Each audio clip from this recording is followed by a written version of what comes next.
Assalamu алейкум, урматтуу туугандар. Биз азыр Мадина шаарындабыз. Көк бөрүүчүлөргө жолдомо берген элек, ошолорду тосуп алганы келдик. Максат эми туугандар, Кыргызстандын көк бөрүү улуттук оюн.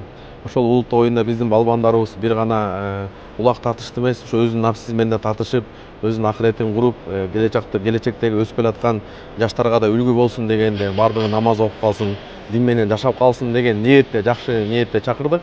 Ошо Жети областын ынтымагы арасынан ушу көкбөрүгө салым кошкондорду карап, Сейитбекти Чүй областынан, андан ушу жаштардан өсүп келаткан Дастан ушу намыс командасынын чабуучусу дагы башкаларды кошуп, баардыгын бир команда кылып ушул жакта алып келатабыз. Менен дагы иншалла токтолбойбуз, Кудай буйруса, спорт жаатында, маданият жаатында, кайрымдуулук жаатында баардыгын бир тегиз.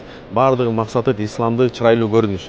Иншалла ушул жактан биздин батырларыбыз Кудай буйруса намаз 5 вакыт окуп кетсе, ушул жакта бири-биринен бир жакшы Мадина шаарынан пайгамбарыбыздын нуру менен нурланып кетсе деген жакшы ниетте чакырдык. Кудай буйруса калгандарын өзүңүздөр дагы көрүп турасыздар. Баардыгыңыздарга Аллах Таала жашоодон өмүрүндө береке берсин.